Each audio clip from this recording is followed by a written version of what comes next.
Hello and welcome to my studio journal. Now back in 2022, I started to redesign my home studio, shifting from software to hardware for the first time. What began as a few videos for some curious students soon became an ongoing unfiltered record.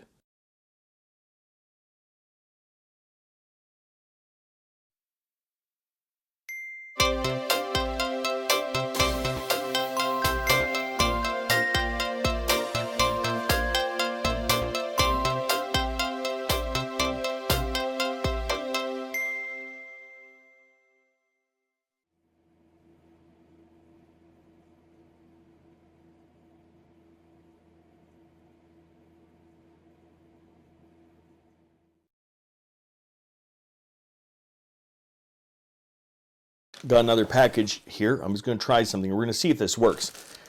So let's open this thing up. Okay. Here we go. Now, these two cables are a little bit different. Okay. So, this cable right here is an interconnect cable.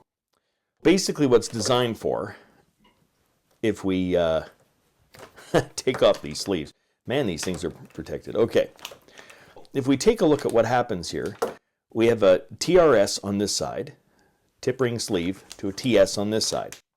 What this is for use with mixers and that. So in other words, you'd plug this end into your mixer, and these two ends go into the ins and outs of your processor. And so this ring then will actually have an in and an out connected to it. So you're sending an in and out signal through this one jack. It can also be used for something else, apparently according to the description, which is what I'm looking to do, is taking two mono signals out of the patch bay and put them into a stereo signal into the mixer. These were these Mookie mixers that we were looking at yesterday. Now, the thing about this mixer, and that's kind of neat, is this is either, for instance, 8 monos or 8 stereo signals. So the idea is that if I have, currently if I have, like, let's say the MODX hooked up to this, so that means the MODX would take up 2 of these spots on this mixer. So this mixer then would only be able to handle 4 stereo sources. However, if I have the MODX hooked up to the patch bay, these coming out of the patch bay, this can then go into one input, and the stereo signal of that synth can be controlled by simply one input. So now all of a sudden, I don't have 4 inputs here, I have actually 8 inputs. Then that means between the two mixers that I have, because I have another one of these, between these two mixers, I'm able to cover, if I'm doing the math correctly, 32 ports, because each one is 16. I actually really like the build of these cables. They seem to be heavy. They seem to be well protected and that sort of thing. Comes with a Velcro wrap and everything. These are the 6-foot ones. So I'm actually pretty happy with the way these look and the quality of them. I think, whoop. Okay, maybe the packaging could be a little bit stronger, but I kind of like the way these things look and feel. So they look like a really decent quality type cable to me. To explain a little bit more what I was talking about, here's what happens. You have, for instance, a balanced mono jack looks like this. It has the tip ring and sleeve. It's also a stereo cable, so it's one and the same. They're two of the same things.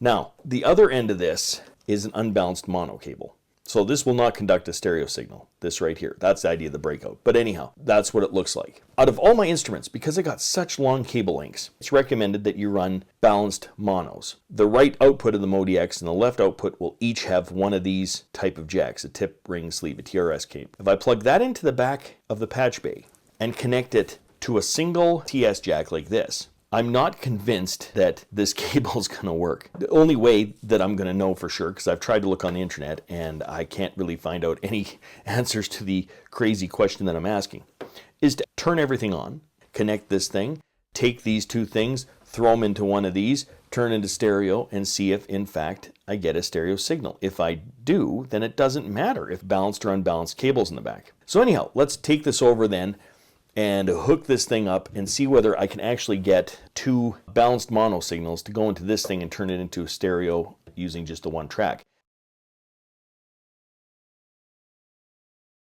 So it turns out that that'll work exactly like I was hoping.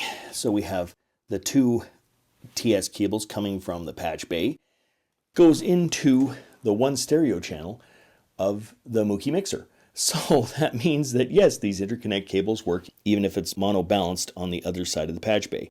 So that solves that problem. That means one of these mixers then can cover a lot more than 8 inputs on the patch bay. So that's one problem solved. Now the next thing to do, which is really painful, is I have to reorganize this entire rack unit, because to fit in the other patch bay, well, there's not enough room over there. I have to do a whole bunch of moving things around. And I just finished patching this thing up, but by the end it's going to be much better than what it is. So the next step is to disconnect everything that I've connected up before and start moving things around.